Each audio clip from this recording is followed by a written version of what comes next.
Be sure to go to flipsidegaming.com and use promo code 6 for 10% off on orders over $10. Do the same with the Grizzly Gentleman, 10% off at checkout on your fantastic beard products. Or you could shop via the TCG Player affiliate link in the description down below to help support the show. And last but of course not least, you can go to Grey Viking Games with the affiliate link below to pillage some sweet arena codes. What is up, Planeswalkers? Theorix6 back with some more Kaldheim spoiler discussion. Starting off today, we have Resolute Valkyrie, 4 mana, white, Angel Warrior, so 3/2 with flying. You may pay 1 and a white and exile a creature card from your graveyard rather than pay the spell's mana cost. Now, there are some weird things that you can do with this. Turn 1 Stitcher Supplier, turn 2 this, potentially. Is a 2 mana 3/2 in a deck where you're running Stitcher Supplier going to be good, necessarily? Probably not.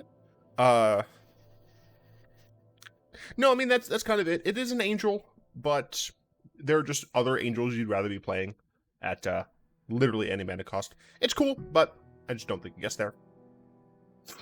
Annex Guard Armory is a land that enters tapped and taps for a single white mana.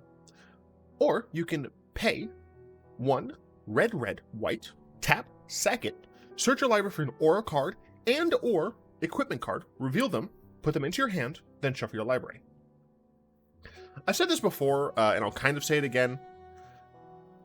Would it have been too good if you could put it on the battlefield? Like, it's 5 mana, and it costs you a land, because you do have to sacrifice it. I'm saying it's 5 mana because you have to tap the land as well.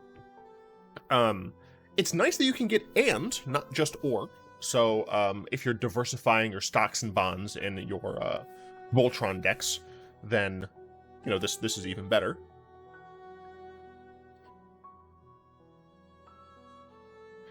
I mean, it's instant speed. Search for 2 cards. I guess it's probably fine, to be honest. I'm definitely going to try it out in my Ruhan equipment deck. I don't know if I have very many auras in that deck. Oh, you know what? That's the thing, though. Your auras don't have to be proactive. I have Darksteel Mutation in that deck, I think. And Darksteel Mutation is just, like, a great card to get. So that's just kind of, like, added benefit. Yeah, I like it. I like it. Yeah, I like it. I think it's good. Runeed Crown is a 3 mana artifact equipment with equip 2. Equipped creature gets +1/+1. When Runeed Crown enters the battlefield, you may search your library, hand, and or graveyard for a rune card and put it onto the battlefield attached to Runeed Crown. If you search your library this way, shuffle it. It's cool. It's interesting. It has the sword cost, 3 cast, 2 to equip. Do we only know the blue rune at this point? We might only know the blue rune. Blue's flying. It's possible that, like, red is first strike, white's vigilance, black is probably going to be death touch, green is probably going to be trample. Who knows if you draw cards from all the runes? That would be my guess, is that they're essentially the same. Like, they all draw a card when they enter, and they have the color-specific keyword, plus maybe a bonus. So you can make the Runeed Crown better, but I think the fact that it's only equipped creature gets +1/+1 probably makes it a little weak. It's nice that you can search your graveyard for a rune. Means that you can, essentially reuse runes, which is quite nice.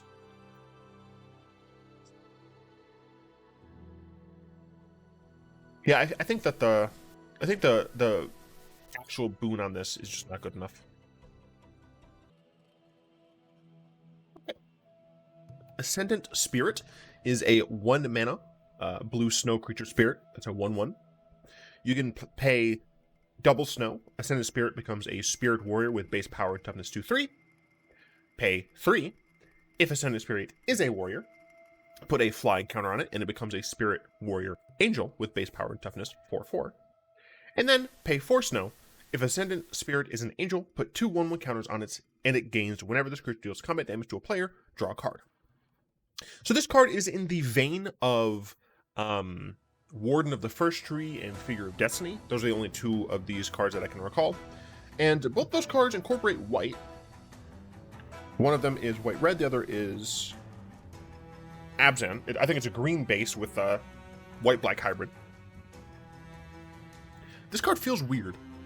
We've only seen it. We've only seen this like style of card, I think, in 2. Maybe there's one more that I'm forgetting, but about 2 creatures, and it is a little weird to see it on a blue card. That said, this style of effect is reminiscent to the Morphling style effect, and those can be any color, so I don't see why this couldn't be any color as well. 1 mana, 2 mana, power 2 or 3.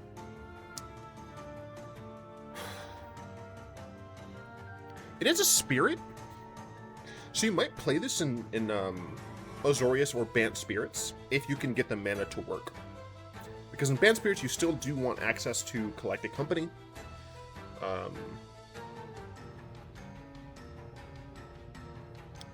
It doesn't start with flying, which can be an issue. It gets flying at the second one. Of note, it's a flying counter, which is cool. It means that they're willing to utilize this technology more. And I do think that ability counters are cool. I think it's a really nice way of doing things. Just Spirit, is there anything else that I think is interesting? The last ability does stack. So you can use it multiple times as long as it's already an angel. Of note, you can cheat this effect by having something that makes this card an angel regardless. So if you enchant it with something that makes it all creature types, or you have arcane adaptation, then you can just immediately activate the last ability there. Whenever this creature does combat damage to a player, that's also additive. So if you activate this ability twice and the ability resolves, then you'll get 2 cards whenever this creature deals damage to a player. Combat damage. I mean, this card has like a lot going for it. Whether or not it'll see any realistic play kind of, I think matters most on the quality of snow decks and snow mana. I think that's the main place.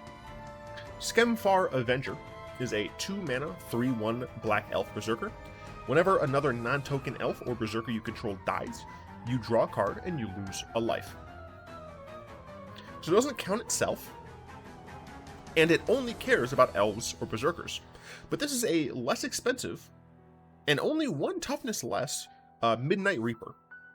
Midnight Reaper was a zombie knight, although it cared about any of your non-token creatures dying. This one only cares about elves and berserkers. That said, if you're playing this in an elf deck, you're totally fine. Like, sure, it only has 1 toughness, but you have plenty of lords. You also might not care if this dies. It's important to note that this doesn't include itself. Like, that is definitely a drawback.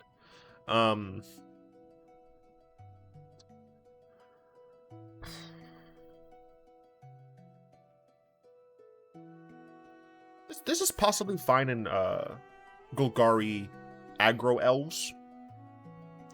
There's possibly going to be a lot of different elf variants in Historic. I'm here for it. I don't want to I like an idea where, like, my opponent can go turn 1 elf and I don't know which elf version it is.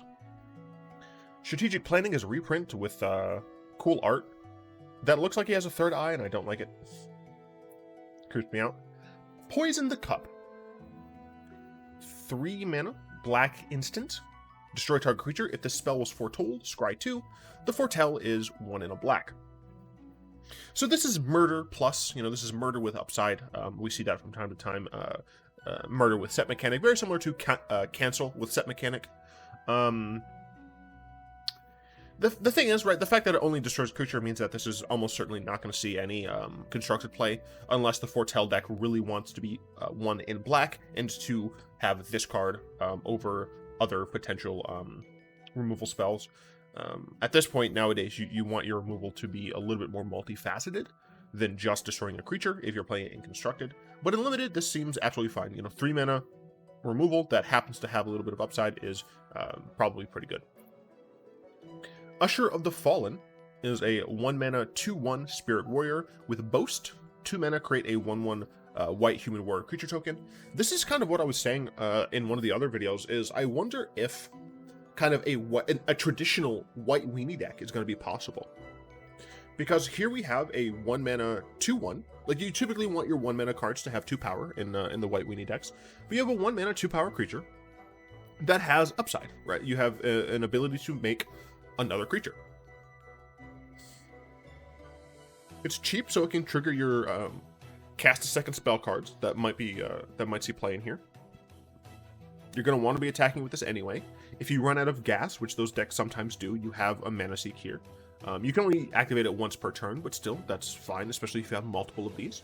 I would not be surprised to see a traditional white weenie deck. I think the main hurdle, for what it's worth, it might be more feasible in standard, where the other cards, there are fewer of the powerhouse cards. Historic is just a larger pool, so it's possible that even though Historic has more tools for this deck, it's possible that Historic also just has too many answers for this deck, or too many problematic decks for this deck to deal with.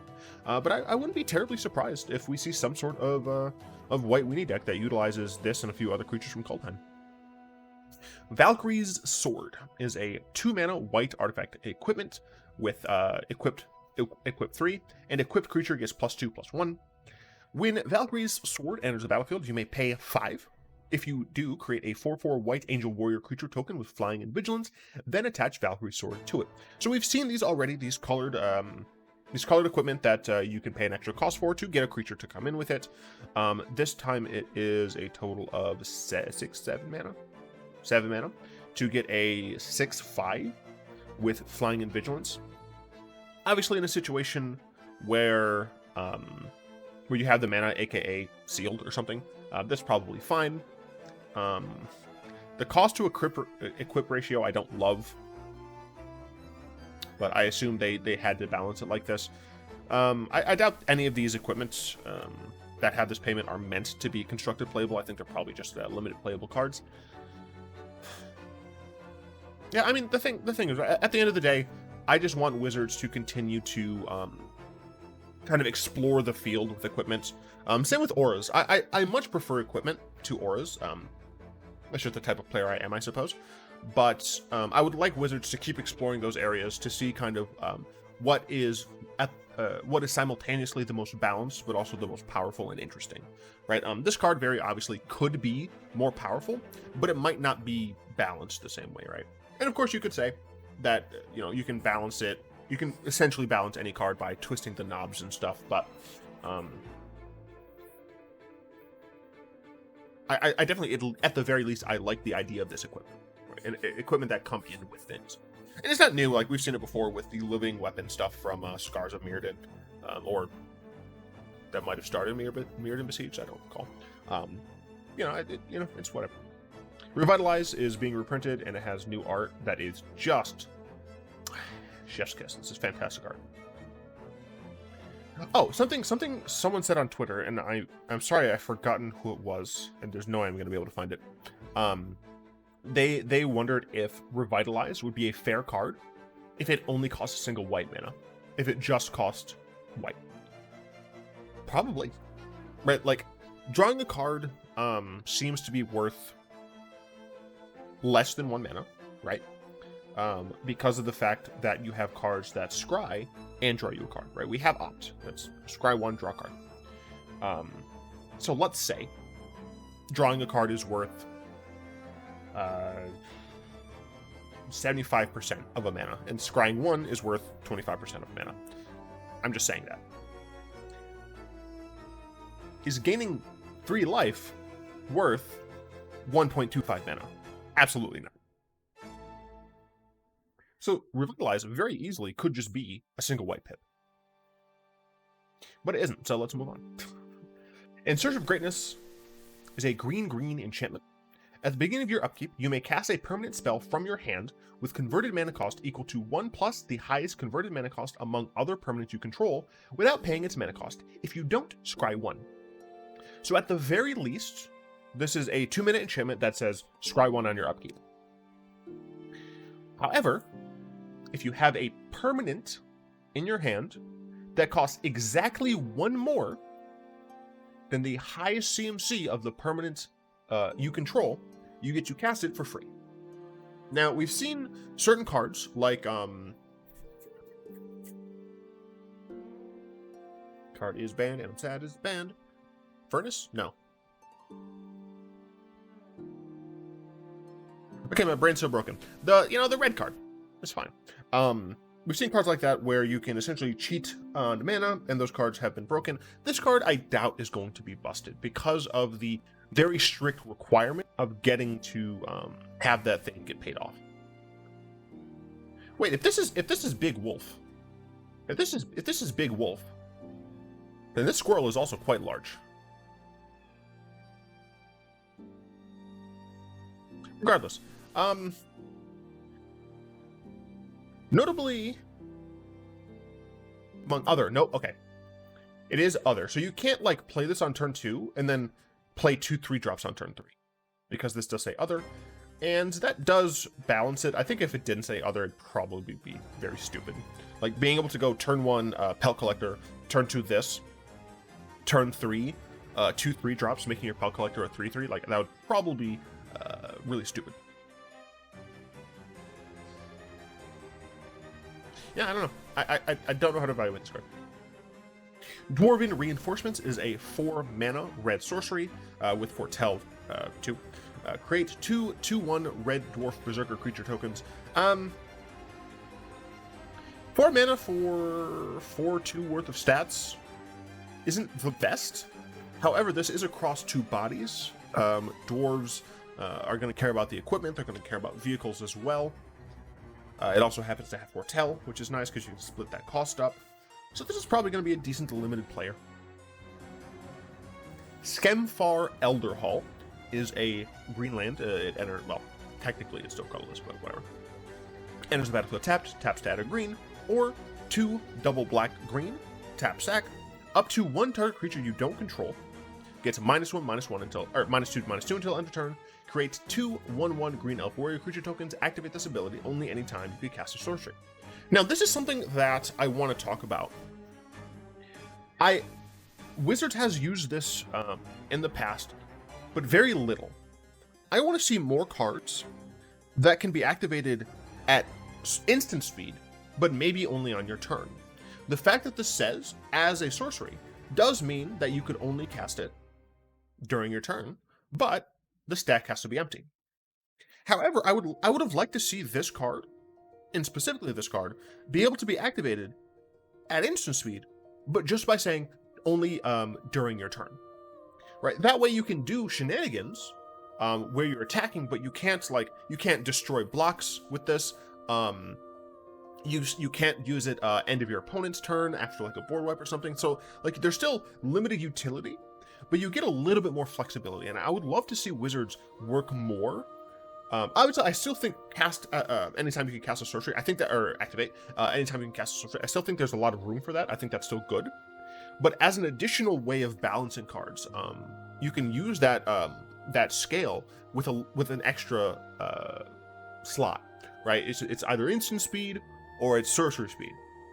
You can now have during your turn. Or maybe, I mean, we already see things that are more specific, during combat, you can only activate this ability during your upkeep. Not only just during combat in general, but during your combat specifically, or maybe during your opponent's combat, before attackers are declared. We do see some more granular things, but I would like to see more of those used as knobs for power level. Because I do think this card is, I don't think his ability is fine. I just don't think it's particularly, it's not particularly great. It does give you elves, which is nice if you're trying to make elves. Maybe you play this in the more mid-rangey elf deck, since it's just kind of an extra thing. I don't know personally. I don't love elves, so I don't know exactly what the mid-range elf deck wants to do. But I feel like this maybe wouldn't be too stupid if you could activate it at any point during your turn. But I could be wrong. Generally speaking, it's fine. I think it's fine. Natvold Slumbermound is a land that enters tapped, and it taps for red. Or you can pay 3 red, double green, tap, sack it, destroy target land. Create a 4/4 green troll warrior creature token with trample. Now this compares very favorably to, I think it's Memorial to War? Memorial to War also enters the battlefield tapped, and also taps for red. 5 mana, tap, sack, destroy target land. This is 1 more mana to still destroy the land, but also get a 4/4 green Troll Warrior creature token with trample. Now, what I find interesting about this is that if you compare this to the previous card, the previous land, this one can be used at instant speed. So this can mess around with combat on your opponent's turn. Or, of course, after your opponent has destroyed your creatures, you can blow up one of their lands. Say, I don't know, maybe an Ascanta, or a Castle Ventress, or anything like that. And then you also have a 4/4. I think this card is very interesting. I'm definitely going to try to make like red-green base land destruction, because we have this. We have the Troll Saga that does something similar. And I think there are a couple of other cards that are like that. And I appreciate Wizards giving us a little bit more land destruction. I think land destruction is fine, especially if it's targeted. Obviously, there are issues with mass land destruction, but I do think there's a time and a place for mass land destruction, especially in EDH, but I'll talk about that at some other point. When it comes to this card, I really like it.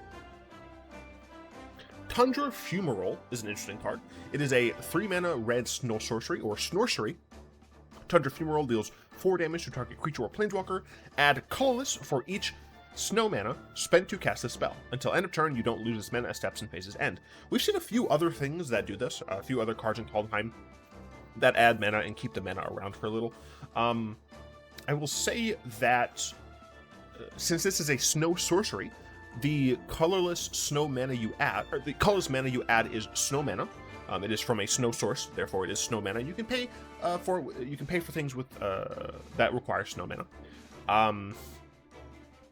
Deals 4 damage. It's a sorcery which does suck. It deals 4 damage. Can only hit creatures or planeswalkers. But you do get a rebate, and I think that's the reason this card is probably still fine in a snow deck that wants this effect, right? In a snow deck that wants to be paying 3 mana to deal 4 damage to a thing, I think that's fine because it does give you a bit of a rebate. It does only give you a rebate based on the amount of snow you put in. So it can't really fix your snow mana.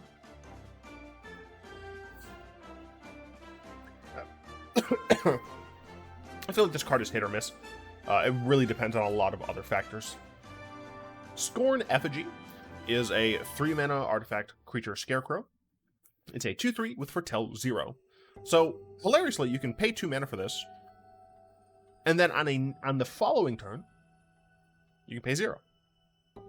This, I think, is a fantastic card to show people that you can't just cast the spell on the same turn. Obviously, it says that in the reminder text, but people are dumb. People don't read Magic cards. If you foretell this for 2 mana, foretell is kind of annoying to talk about. If you exile this card for 2 mana, you can't foretell it the same turn. Elsewise, it'd be very strange. You know what? I'm going to be a little sad if I don't see a card that doesn't have a mana cost, but does have foretell. Right? Like, it has no mana cost. It has, the foretell thing. Don't know what the effect is. Honestly, it could just be like, it could even just be like draw a card, foretell, I guess 0? I don't know how to balance things. I just think it'd be cool to have a foretell card that can only be cast using foretell. That said, this card is foretell stuff for limited. Gold Maw Champion is a 3-mana white dwarf warrior to 2/3 with Boast. 2 mana, tap target creature. What's nice, as I've said, is that this is just activate this ability if this creature has attacked this turn. So you can activate this ability right after you attacked, before blockers are declared. So you attack with this, and then boast the one creature that can kill it. Maybe they have enough creatures where they can double block to kill it, but now you're still getting that damage into at least one of those creatures you can kill. So it's cool. It's limited card. Guard Bragggart is a 4-mana 3/3 dwarf warrior with Boast 2. Untap Guard Bragggart, put a 1/1 counter on it.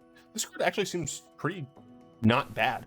This is a Hill Giants. I think Hill Giants are the 3/3s, the 4-mana 3/3s, and Grey Ogres are the 3-mana 2/2s.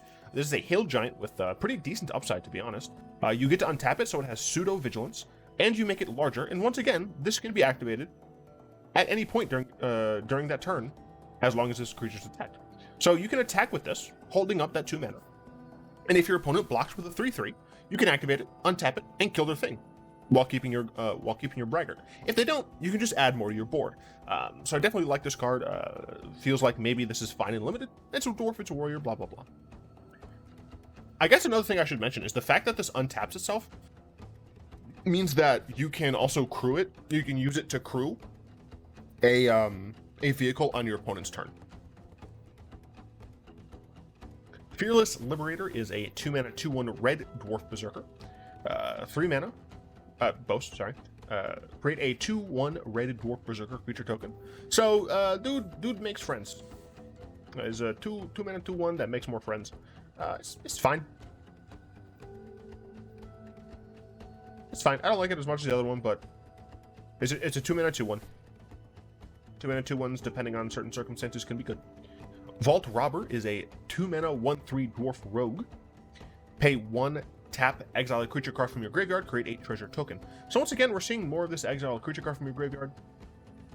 I would have preferred to see this say like exile an artifact from your graveyard, or maybe an artifact or creature, because you are making treasure. It's kind of strange that you're exiling a creature to make a treasure. Like, are you melting the dude down? It's dumb, but you know, whatever. I guess it's because he's grave robbing. He's like smashing the remains, so it's no longer really a creature in there, and he's taking the stuff. Maybe. It's all creature card. Yeah, I'm not very high on this card just because of the fact that it can only exile a creature card. Yeah. Cosima, God of the Voyage, is a 3 mana blue 2/4 god. At the beginning of your upkeep, you may exile Cosima. If you do, it gains whenever a land enters the battlefield under your control. If Cosima, I've pronounced that in 3 different ways already, is exiled, you may put a voyage counter on it if you don't return it to the battlefield with X 1/1/1 +1/+1 counters, and draw X cards where X is the number of voyage counters on it. This card is fucking weird. So, at the beginning of your upkeep, you can choose to exile it. You don't have to, but you can. If you do, the next time, whenever a land enters a battlefield under your control, you can put a counter on it, or you can return it to the battlefield. So let's say we play this on turn 3. Turn 4, we decide to exile it. We play a Fabled Passage. We can choose to return it to the battlefield with no 1/1 counters on it and drawing no cards because there are currently no voyage counters on it. Or we can put a voyage counter on it. It's still in exile. We crack the Fabled Passage, putting a land into play. That land enters the battlefield. Now, Kasmina has a voyage counter on it. We can choose to bring her back. She'll be a 1/1, but she'll have +1/+1, and we'll draw a card. Now, what's nice about the way this is worded is, we keep her in exile, let's say with our Fabled Passage land, and it's... So she has 2 voyage counters now, because we didn't bring her back. The following turn we play a land, we bring her back. She gets +2/+2. She gets 2 1/1 counters, and we draw 2. Let's say, on our next upkeep then, we make her leave. She loses the +1/+1 counters. Oh, you know what? You may put a voyage counter on it. If you don't return...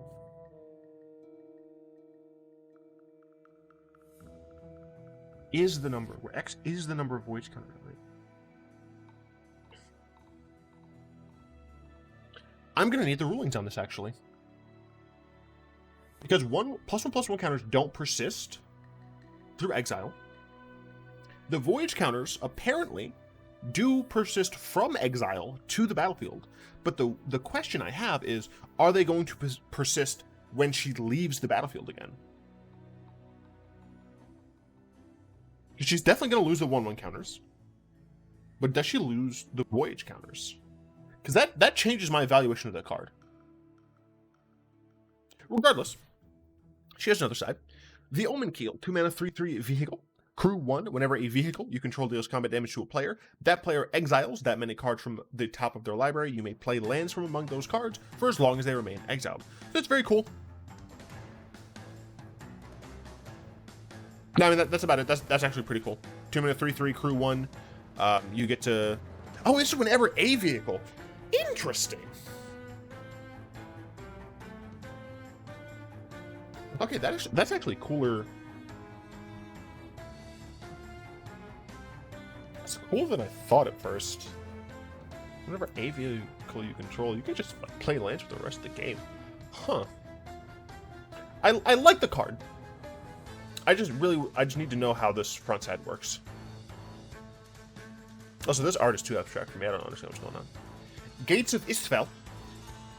It's a land that enters the battlefield taps for a single white mana. Or you can pay 2 white, blue, or double. Tap, sack it, you gain 2 life, and you draw 2 cards. This can be used at instant speed. This is a good card. This is a good card for Azorius control. Period. Now for historic, right? Obviously, standard. This is in contention with Castle Vantress and Ardenvale. But you know, once Eldraine rotates, you'll kind of then have to decide, is this worth it based on the other cards that have been printed since then. But in historic, where those cards don't rotate, how are you making your mana base? And the answer to that question is, I don't know. You gain 2 life, and as I've said, like, cards that essentially just gain life are bad. Unless they're like ridiculous life for a pretty low cost. Incidental late game, especially on cards that are obviously meant to go in control decks, are great, right? Absorb, the fact that it gains you 3 life, is great because it's a counter spell. This card, the fact that you gain 2 life, is great because you are drawing cards. Just drawing the cards or just countering the spell is fine, but that extra life gain is the difference between, or can be the difference between an entire turn for you to stabilize. So I definitely like this card. Also, the art is just, I mean, a lot of the art in the set is fantastic so far.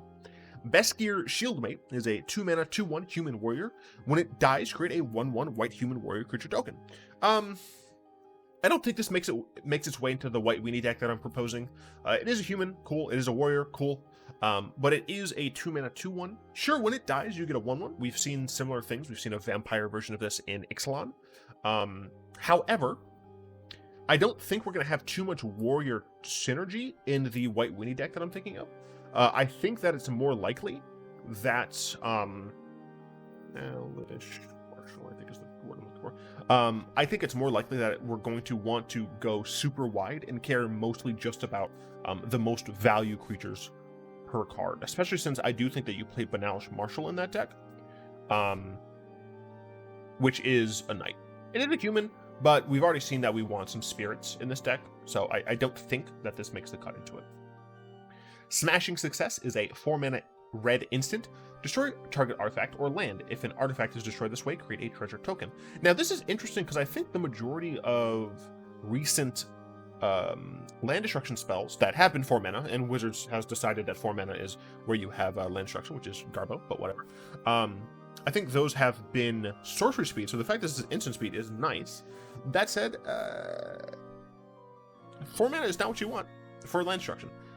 You need land destruction to be 3 mana, because that's a point where like you can actually keep your opponent off of things that are going to murder you very fast.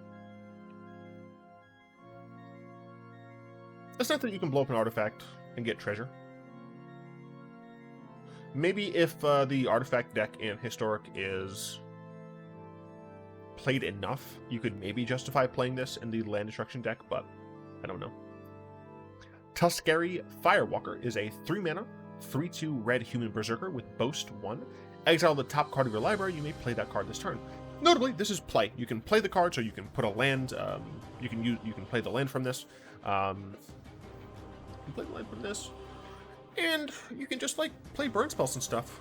You can play other creatures because 3 mana 3/2. 3 mana 3/2 is a little bit of a hard sell. 3 mana 3/2. I feel like 3 mana 3/2 is just not going to get you there in historic at the very least. Maybe this will see play in standard. I don't know enough about standard. And once again, like, this probably is fine in a limited context. But my main lens obviously is historic because that's what I play mostly on this channel. Surtland Frostfire is a land that enters tapped and taps to add a red. 2 dub blue red, tap, sack, scry 2, then Surtland Frostfire deals 2 damage to each creature.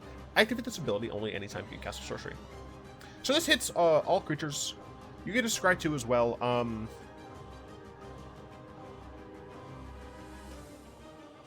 It feels a little overcosted. It feels a little overcosted to me.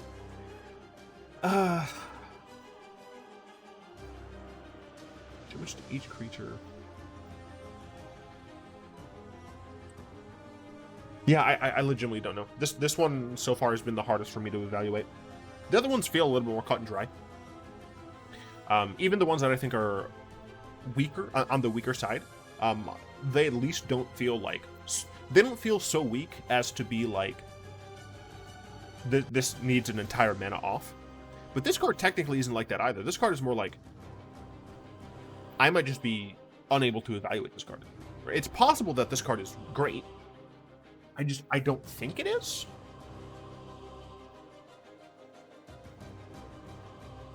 I don't know.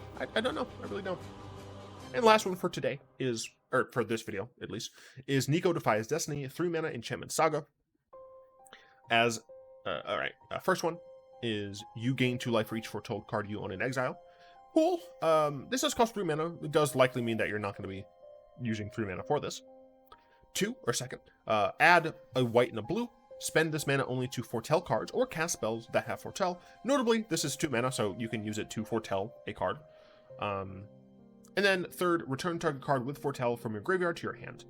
I like it. You gain 2 life for each foretold card you own in exile. So yeah, I like this card because it can help you play the foretold, like a weird foretold control deck.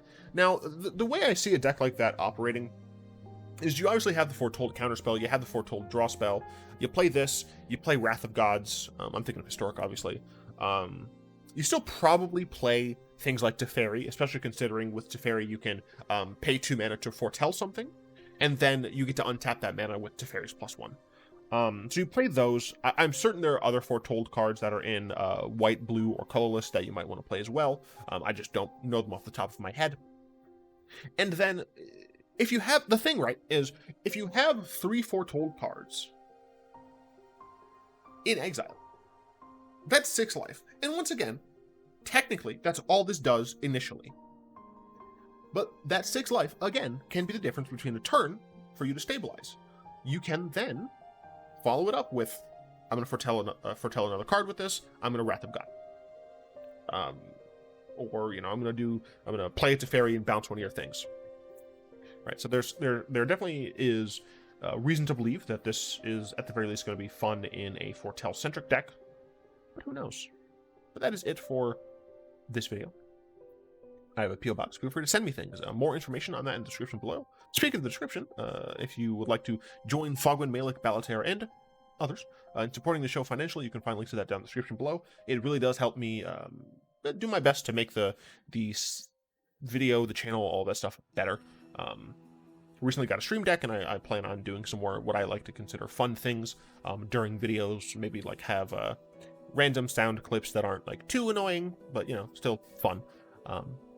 Yeah, hope you enjoyed this video. If you did, like, comment, subscribe, all the good stuff, and of course, till next time, all will be one.